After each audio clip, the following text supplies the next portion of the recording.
جناب عظیم مجلس سکالر قاری حافظ محمد عظیم اختر صاحب نے ماشاءاللہ کسی دوسرے شہر میں جا کر خطاب فرمانا ہے، اس لیے ہم نے اپنے پروگرام کو تھوڑا چینج کیا ہے، تبدیل کیا ہے۔ تو ابھی انشاءاللہ العزیز آپ کے سامنے وہ خطاب فرمائیں گے۔ اس کے بعد شہباز خطابت، وکیل صحابہ، خطیب ایشیا حضرت مولانا قاری عبدالحفیظ صاحب کے لگتے جگر جناب مصباح الحفیظ صاحب اور سید سلطان شاہ صاحب کا خطاب ہوگا۔ ابھی میری درخواست ہے قاری محمد عظیم اختر صاحب سے کہ وہ ارشادات عالیہ فرمائیں۔ السلام علیکم ورحمۃ اللہ وبرکاتہ۔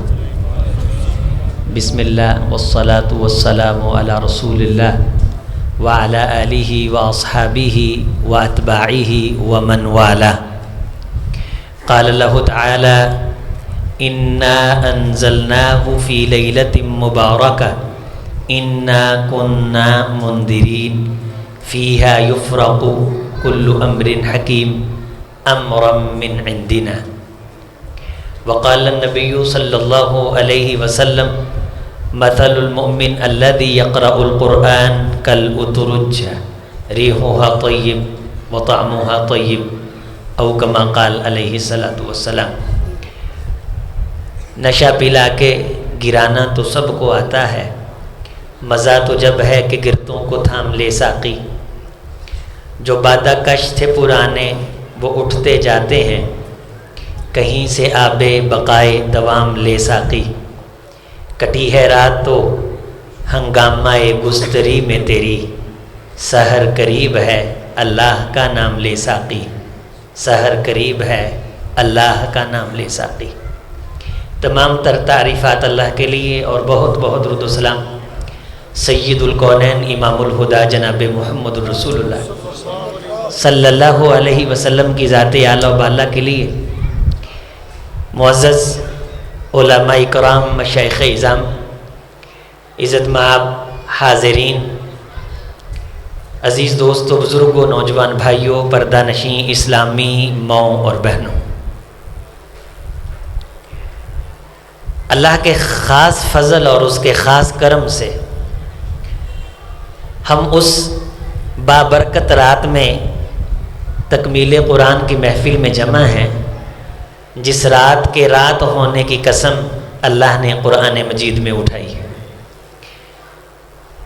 یہ محافل انتہائی سکون اور لطف سے، اطمینان سے اللہ کے گھر میں بیٹھ کے گزارنے کی راتیں ہوتی ہیں۔ رجل قلب معلق بالمساجد، جس بندے کا دل مسجد میں لگ جائے اور اسے مسجد میں بیٹھ کے لطف، سکون اور مزہ آئے، طبیعت میں بے چینی نہ ہو، دنیا کے کام مسجد کے دروازے کے باہر رکھائے، باہر چھوڑ آئے، اور جب مسجد میں قدم رکھے تو پھر اللہ کا ہو جائے۔ انت عبد اللہ کا انک تراہ، بندگی ایسے کرے کہ اللہ کو دیکھ رہا ہے، اللہ کی زیارت کر رہا ہے۔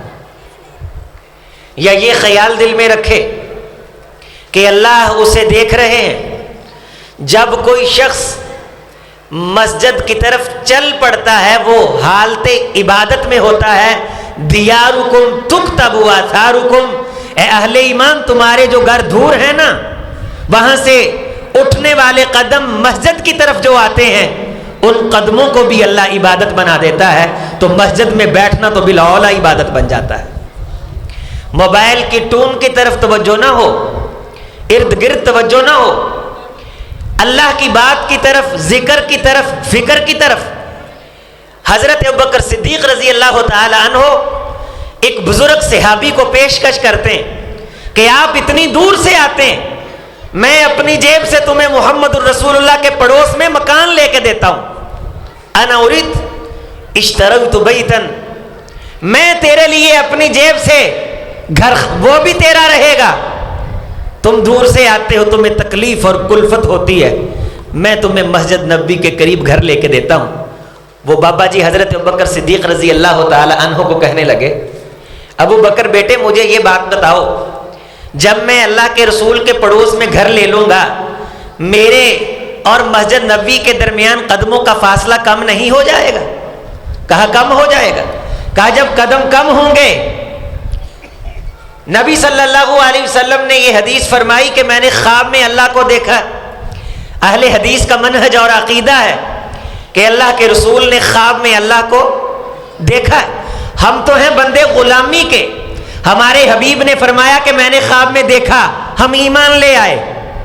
آپ نے فرمایا میں نے سچ مچ نہیں دیکھا، ہم ایمان لے آئے۔ اب ہم اگرچہ مگرچہ چونکہ چنانچہ کی گردان نہیں کرتے کہ اگر خواب میں دیکھ سکتے تو سچ مچ کیوں نہیں؟ بھائی جس نبی نے فرمایا کہ میں نے خواب میں دیکھا، ہم نے سنا، ہم ایمان لائے۔ اسی نبی نے فرمایا ہوا نور انا اراہ، اس ذات کے چہرہ انور پہ 70,000 پردے نور کے ہیں، عیش اگر وہ ایک پردہ نور کا سائڈ پہ کر دے تو کائنات کی ہر چیز جل کے راکھ ہو جائے۔ میں نے سچ مچ نہیں دیکھا، میں نے خواب میں اللہ کو دیکھا۔ اللہ نے میری کمر پہ ہاتھ پھیرا، احسست البرد بین ثدییہ، میں محمد نے اللہ کے ہاتھ کی ٹھنڈک اپنے سینے میں محسوس کی۔ وتجلی لی الابر، جب سینہ ٹھنڈا ہوا تو کائنات کے پردے اٹھائے گئے، مجھے کچھ حقیقتیں دکھائی گئیں۔ بڑے کرم کی بات، شرف کی بات، خدا کو دیکھا، کمر پہ ہاتھ پھیرا، ٹھنڈک محسوس ہوئی۔ دکھایا کیا گیا کہ 30 فرشتے جھگڑا کر رہے ہیں، لڑائی کر رہے ہیں۔ اتنے مقام پہ لے جا کے جو چیز دکھائی جا رہی ہے وہ یقیناً بہت بڑے مقام والی ہے، وہ یقیناً بہت بڑی شان والی۔ اے میرے محمد صلی اللہ علیہ وسلم، فیما یختصم الملأ الاعلی، یا محمد اے میرے حبیب یہ بتلاؤ کہ یہ فرشتے جھگڑا کیوں کر رہے ہیں؟ میں نے کہا اللہ مجھے علم نہیں، مجھے اس چیز کا پتہ نہیں۔ پھر اللہ نے ہاتھ پھیرا، پھر حقیقت روشن ہوئی، کفارات کی، درجات کی۔ میں نے اللہ کو بتلایا کہ اللہ جی یہ کفارات کے بارے جھگڑا کر رہے ہیں اور درجات کے بارے جھگڑا کر رہے ہیں۔ اس میں 3 چیزیں، 6 چیزیں ٹوٹل تھیں، 3 چیزیں وہ تھیں جن کا تعلق مسجد کے ساتھ تھا۔ اے میرے حبیب، ٹھٹھرتی رات میں اذان فجر کے وقت جب تیری امت کا کوئی بھی نمازی وضو کے پانی کی طرف ہاتھ بڑھاتا ہے کہ پاک ہو کے اللہ کے دربار کی طرف جائے، اس کو اتنی بڑی نیکی ملتی ہے کہ اس نیکی کو اٹھانے کے لیے یہ فرشتے آپس میں لڑائیاں کرتے ہیں۔ دوسری وجہ ان فرشتوں کے لڑنے کی، الاقدام الی المساجد، کہ ایک شخص جب مسجد کی طرف قدم اٹھاتا ہے، اس اللہ کے گھر کو، اس دربار کو، اس چوکھٹ کو یہ مقام حاصل ہے کہ اس کی طرف اٹھنے والے قدم پہ جو نیکیاں ملتی ہیں، ایک ایک قدم پہ درجے بلند اور گناہ تو معاف ہوتے ہی ہیں، لیکن فرشتے رشک کرتے ہیں، ان کا یہ شوق اور انتظار ہوتا ہے کہ اس نیکی کو اللہ کی بارگاہ میں ہم لے کے جائیں۔ اے میرے حبیب، میں نے خواب میں آ کے تجھے جو جھگڑتے فرشتے دکھائے ہیں، میں اللہ تجھے بتلا رہا ہوں، مسجد کی طرف قدم اٹھانا بڑے ثواب کا کام ہے۔ تیسری وجہ جس کی وجہ سے یہ فرشتے لڑائی کر رہے ہیں، وہ تیسری وجہ یہ کہ جب کوئی بندہ نماز پڑھ کے اطمینان سے انتظار میں بیٹھ جاتا ہے کہ دوبارہ اللہ کی طرف سے بلاوا آئے، میں پھر جاؤں، یہ فرشتے اس کی نیکی کو مجھ اللہ کے دربار میں لانے کے لیے آپس میں لڑائیاں کر رہے ہیں۔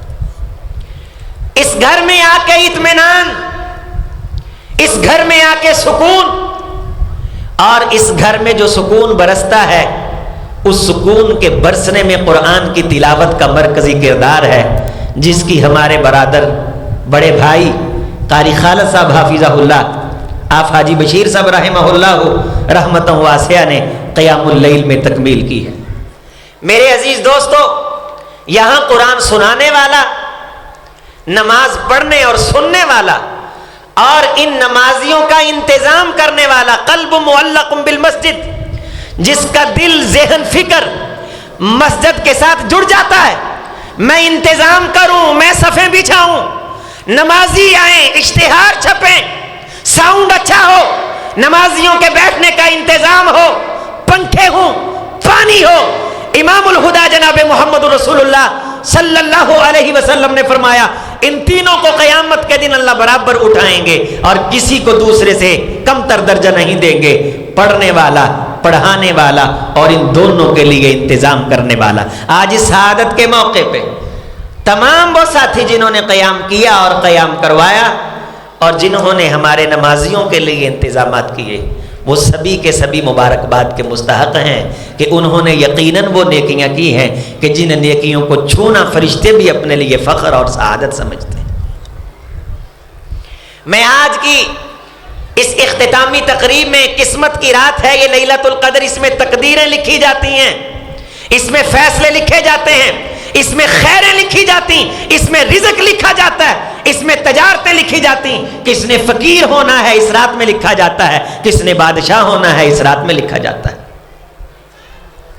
آئیے ہم آج اس رات میں جمع ہیں جس رات میں ہم اللہ سے اپنی تقدیر میں خیر لکھوا سکتے ہیں. اور اپنی تقدیر میں خیر لکھوانے کے لیے سب سے بڑا جو عمل ہے، سب سے بڑی جو خیر ہے، وہ یہ ہے کہ انسان کو اللہ کسی مسجد کے ساتھ، کسی مدرسے کے ساتھ، قرآن کی خدمت کے ساتھ اللہ منسلک کر دے، اس کے ساتھ کسی بندے کا تعلق بنا دے.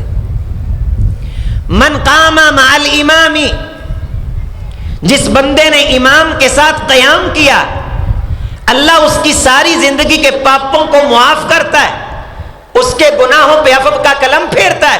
کیا میری آپ کی یہ خواہش نہیں ہونی چاہیے کہ میرے گھر میں بھی وہ بیٹا ہو جو اس مصلی پہ کھڑا ہو؟ یہ تقدیر کے سنوارنے کی رات ہے. ہم اس رات میں خدا سے حافظ قرآن مانگ سکتے ہیں. یہ جہنم سے آزادی کی رات ہے.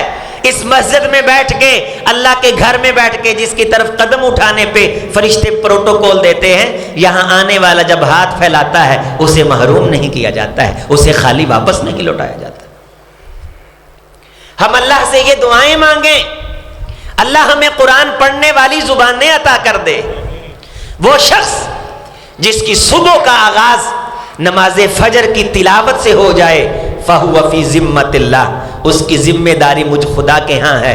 کوئی ٹینشن نہیں، کوئی وبا نہیں، کوئی مرض نہیں، کوئی دکھ نہیں، کوئی شخص اس کے قدموں کی دھول کو بری نظر سے نہیں دیکھ سکتا جو رب کے گھر میں آ کے اپنی صبح کا آغاز قرآن کی تلاوت سے کر دیتا ہے. آپ رات کو سوئیں اور اللہ سے توفیق مانگے کہ اللہ قرآن کی 100 آیات کی تلاوت کرنے کی توفیق دے دے. ہم عمل کے دائی بنیں، عمل کے بندے بن جائیں. آپ صلی اللہ علیہ وسلم نے فرمایا کہ جو شخص سونے سے پہلے قرآن مجید کی 100 آیات کی تلاوت کر کے سو جائے، عرش کا مالک اس کی ساری رات کی نیند کو عبادت میں تبدیل کر دیتا ہے. ماشاءاللہ. یہ قسمت تبدیل نہیں ہوئی تو اور کیا ہوا ہے؟ قرآن مجید مسجد میں اتارا گیا ہے. مسجد حرام، مسجد النبوی شریف، رسول اللہ صلی اللہ علیہ وسلم نے حرم میں پڑھا، مدینہ طیبہ میں پڑھا اور آج بھی پڑھا جا رہا ہے. اور یہ جتنی مسجدیں ہیں ان سبھی مسجدوں کو بیت اللہ کے ساتھ خاص نسبت ہے، ان کا ان کے ساتھ خاص تعلق ہے. جہاں بیت اللہ میں قرآن مجید کی تکمیل ہو رہی ہے، وہاں اللہ کے فضل سے ہماری مساجد میں بھی قرآن مجید کی تکمیل ہو رہی ہے. اللہ کی پاک ذات ہمارے مرحوم حضرت خطیب یورپ و ایشیا کی مغفرت اور بخشش فرمائے. وہ ہماری ان محفلوں کا نور تھے اور آج بھی یقیناً جانا سب نے. دعا ہے کیا؟ السلام علیکم یا اہل القبور من المؤمنین والمسلمین وإنا انشاء اللہ بکم للاحقون نسأل اللہ لنا ولکم العافیہ انتم سلفون ونحن بالاثر. تم نے ابھی قدم اٹھایا ہے، ہم بھی تمہارے پیچھے آ رہے ہیں. قبر کے اندر میں آپ اگر چاہتے ہیں کہ نور ہو، روشنی ہو، قسمت دیکھیے کیسے تبدیل ہوتی ہے. 2 باتیں انتہائی غور سے. اس قرآن سے تقدیر تبدیل ہوتی ہے، خیر قرآن سے آتی ہے، نور قرآن سے آتا ہے. اللہ نے اسے لیلۃ القدر میں نازل کیا ہے اور لیلۃ القدر میں ہی کائنات کی تقدیریں سنواری جاتی ہیں. جس رات میں یہ نازل ہوا ہے اس رات کو یہ اعزاز حاصل ہے. اللہ کے گھروں میں پڑھا جاتا ہے, اللہ کے گھروں کو یہ اعزاز حاصل ہے. جو شخص پڑھتا ہے مثل المؤمن الذی یقرأ القرآن کالعطرجہ ریحها طیب طعمها طیب, فرمایا اس بندے کے کردار پہ کوئی انگلی نہیں اٹھا سکتا جس کی زندگی قرآن پڑھتے پڑھاتے اور سنتے سناتے گزر جاتی. اس کے جانے کے بعد بھی اس کی مہک کو اور اس کی ٹھنڈک کو محسوس کیا جاتا ہے. قبر میں اندھیرا ہے, دیکھیں قسمت کیسے تبدیل ہوتی ہے. یجیء القرآن کالرجل الشاہب, قرآن چمکتے دمکتے روشن مانوس چہرے سے جب بچے بھی قبر پہ مٹی ڈال کے آ جاتے ہیں. خوش نصیب ہے وہ بندہ جس کی ساری زندگی قرآن کی آواز کو انہائے عالم میں پھیلاتے ہوئے گزرے. آج ہم سبھی اپنے لیے اللہ سے یہ اپیل اور گزارش کریں گے, اللہ کریم ہمیں بھی قرآن مجید کی تلاوت اور خدمت کی زیادہ سے زیادہ توفیق نصیب کرے. ہمارے ان اداروں میں جو بچے پڑھ رہے ہیں, اے اللہ کریم ہمیں ان کے لیے اسباب اکٹھے کرنے کی چاکری عطا کر دے اور پھر اس کو اپنی بارگاہ عظمیٰ میں قبول فرما کے ہماری دنیا اور آخرت کی عزت کا سبب اور ذریعہ بنا دے. قبر ہے, اندھیرا ہے, ظلمات ہے. اخرج یدہ لم یکد یراہا, ہاتھ نکالتا ہے تو ہاتھ نظر نہیں آتا. اتنے اندھیرے میں اچانک روشنیاں ہو جاتی ہیں, ظلمات اور اندھیرے ختم ہو جاتے ہیں. انسان اس مانوس چہرے کو دیکھ کے کہتا ہے من انتا, تو کون ہے؟ آگے سے جواب کیا آتا ہے, آج تیرے سارے ساتھ چھوڑ گئے ہیں. یبصرونہم یود المجرم لو یفتدی من عذاب یومئذ ببنی, اتنی سختی ہے کہ کافر بندہ اپنے بچوں کو اللہ کو دے کے یہ کہتا ہے اللہ یہ بیٹا لے لے مجھے عذاب سے بچا لے. ومن فی الارض جمیعا ثم ینجی, ساری زمین کی پونجی اللہ کو دے کے کہتا ہے مجھے عذاب سے بچا. کلا انہا لظی, ایسے نہیں ہوگا. لاٹیں مارتی ہوئی آگ, نزاعۃ للشوی, جو تیری چمڑی کو ادھیڑ کے رکھ دے گی. تدعو من ادبر وتولی, تجھے قرآن کی طرف بلایا جاتا تھا لیکن تیرے دنیا کے کام تجھے وقت سے فرصت نہیں آنے دیتے تھے. تو اپنی دنیا میں اتنا مگن رہا, قرآن سے اتنا دور رہا. آج تیرے اندھیرے کو تیری پوری دنیا کی دولت روشنی میں تبدیل نہیں کر سکتی. قسمت کس چیز سے تبدیل ہوگی؟ اونچی آواز سے, قرآن مجید سے. کس چیز سے؟ نور کس چیز سے آئے گا؟ روشنی کس چیز سے آئے گی؟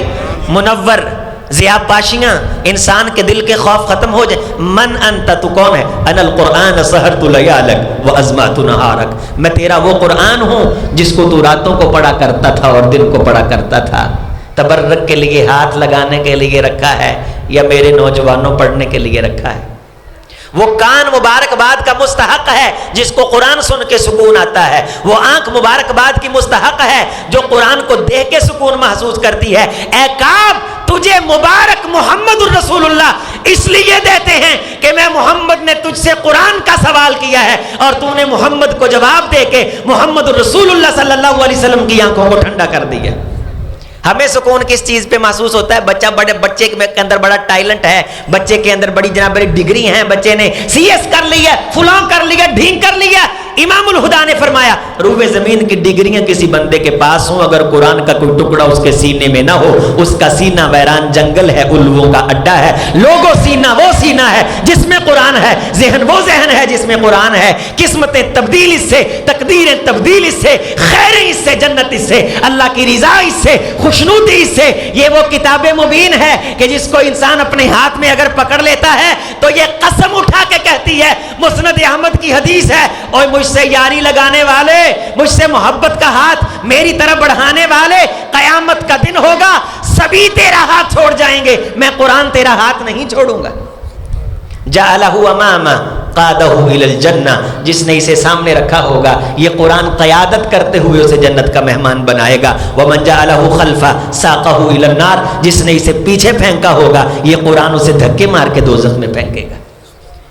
تو کون ہے؟ روشنیاں ہو گئی, میرا خوف اندھیرا دور ہو گیا, میں تیرا قرآن ہوں جس کی تو تلاوت کیا کرتا تھا. یہاں قبر میں قسمت تبدیل ہو گئی, مرنے کے بعد کھڑا ہے, جہنمی ہونے کا فیصلہ ہو گیا ہے. اکیلی سورۃ الملک آ گئی ہے, خاصمت اللہ, اللہ سے جھگڑا شروع کر دیا ہے. اللہ اس کو بخش دے, اس نے مجھے اپنے دل میں جگہ دی تھی. قرآن مجید کی عزت کرنے والے کے بارے حدیث ہے, ان من اجلال اللہ اکرام حامل القرآن, جو بندہ کسی قرآن کی خدمت کرنے والے کی عزت کرتا ہے وہ ایسے ہے جیسے اللہ کی عزت کر رہا ہے. و اکرام ذی الشیبہ، اگر کوئی شخص کسی بزرگ کا، نیک آدمی کا، اس کی سفید داڑھی کا حیا کرتا ہے، وہ ایسے ہے جیسے اللہ کا احترام کر رہا ہے۔ میرے نوجوان دوستو، جہاں ہم نے قرآن مجید پڑھنے والوں کی عزت کرنی ہے، وہاں ضروری ہے کہ ہم نے اپنے بڑوں اور بزرگوں کی بھی عزت کرنی۔ عادل اور نیک حکمران، اس کی عزت کرنے والے کو بھی یہ اعزاز حاصل ہے۔ قرآن مجید کی عزت کرنے والے بھی آج عزت کے ساتھ اٹھائے جا رہے ہیں۔ سورۃ الملک سفارش کرتی ہے بندے کی، تو بندے کے بارے فیصلہ جہنم کا ہوگا۔ یہاں تقدیر اور قسمت دیکھیں کیسے بنتی ہے کہ اللہ، رسول اللہ صلی اللہ علیہ وسلم نے فرمایا اس کی زبان ہوگی، سورۃ البقرہ کی آنکھیں ہوں گی، آل عمران کے ہاتھ ہوں گے، یہ ایسے آ کر کے بندے کو اپنے حصار میں لے لیں گی، ایسی زندگی میں جس کے بعد موت نہیں ہے۔ اسی لیے آپ نے فرمایا جے ٹینشن لینی ہے نا، کسی دے مال دی ٹینشن نہ لو کہ یار یہ میرے تو اگے لنگ گیا ہے، یہ میرے تو جناب علی بڑا بزنس مین ہو گیا۔ ٹینشن لینی ہے تو اس چیز دی لو یار انہیں قرآن زیادہ پڑھ لیا ہے، میں تھوڑا پڑھیا ہے۔ رشک کرنا ہے تو اس بندے پہ کرو جس نے قرآن کو، اپنی اولاد کو، 5 بیٹے ماشاءاللہ، 5 حافظ قرآن، 5 دین کے دائی، 5 قرآن کے خادم، اس بات پہ رشک کرو، اس بات پہ مقابلہ کرو۔ وفی ذالک فلیتنافس المتنافسون، اگر مقابلہ لگانا ہے تو اس بات پہ لگاؤ۔ اللہ اس وقت ہماری ٹینشن، اس شخص کی ٹینشن کس کی برکت سے دور کرے گا؟ قرآن مجید۔ اور آخری بات سنیے، اس سے مراد حافظ قرآن نہیں ہے، ہر وہ شخص جو قرآن پڑھتا ہے، ہر وہ شخص جو قرآن کی اگرچہ اوپر سے دیکھ کے کرتا ہے، اس بندے کو یہ عزت حاصل ہے کہ اللہ قیامت کے دن اس شخص کو بلا کے کہیں گے اقرأ ورتقب ورتل کما کنت ترتل فإن منزلتک عند آخر الآیہ۔ جس طرح ریج اور سکون اور اطمینان کے ساتھ تو دنیا میں قرآن کی قرات اور تلاوت کرتا تھا نا، آج تو پڑھ اور تیری ہر آیت پہ ہم تیرا 1 درجہ بلند کریں گے۔ یہ بھی آپ نے ایک موقع پہ وضاحت فرمائی کہ 1 درجہ زمین سے آسمان کے درمیانی فاصلے کے برابر ہوتا ہے، اور یہاں آسمان کی بلندیوں تک اربوں اور کھربوں زمینیں، بے شمار اور لاتعداد زمینیں پوری آ سکتی ہیں، اور جنت اتنی قیمتی ہے کہ ایک گٹھ جگہ پوری کائنات سے قیمتی ہے۔ موضع صوت فی الجنہ خیر من الدنیا وما فیہا، لوگوں جنت کی ایک بالشت اور گٹھ جگہ کائنات اور جو کچھ کائنات میں ہے اس سے قیمتی۔ اس جنت کی اتنی پراپرٹی کہ پڑھتا جا اور چڑھتا جا، جہاں تیری آخری آیت ہے وہاں تیرا آخری ٹھکانہ ہے۔ یہ اعزاز ہر اس شخص کو حاصل ہے جو اپنے گھر کو قرآن کی تلاوت سے آباد کرتا ہے۔ اللہ سے دعا مانگ لیجئے، یہ وعدہ کر لیجئے، توفیق مانگ لیجئے، اللہ ہمیں اپنے گھروں میں زیادہ سے زیادہ تلاوت کرنے کی توفیق دے۔ جس گھر میں قرآن کی تلاوت ہوتی ہے، شیطان کی ساری نسلیں مل کے ان کا کچھ نہیں بگاڑ سکتی۔ اپنے گھر میں ایک کمرہ خاص ہو، ٹی وی لانچ نہیں، قرآن حال ہونا چاہیے، ترپائی ہو، پھٹیاں ہوں، ستھرا ماحول ہو۔ سعد ابن معاذ ایک محدث کا واقعہ بیان کرتے ہیں کہ جب فوت ہونے لگے تو اپنے بیٹے کو کہہ کے گئے، بیٹے اس گھر میں گناہ کرتے ہوئے اللہ سے ڈرنا، میں نے اس گھر میں اللہ کے قرآن کو 1000 مرتبہ پڑھا ہے۔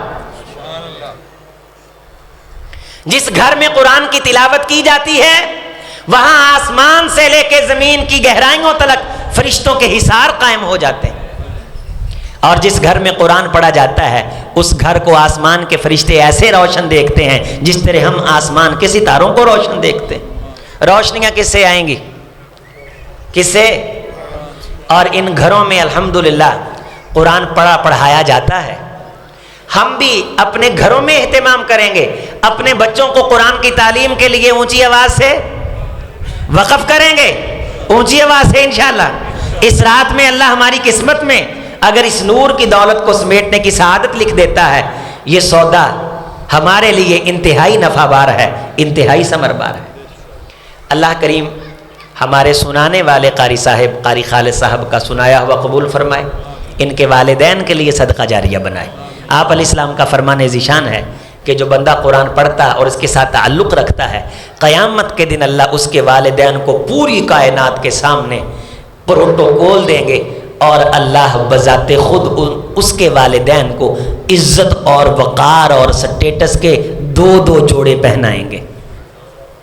جس طرح کہتے نہیں بندہ وکیل بن گیا ہے یا یونیورسٹی میں ڈگری ہوتی ہے، اس میں خاص قسم کے اعزازی سوٹ پہنائے جاتے ہیں، تو سب سے بڑا اعزاز یہ ہے کہ اللہ کسی کے والدین کو قرآن کی خدمت کی وجہ سے عزت کا سوٹ پہنائے۔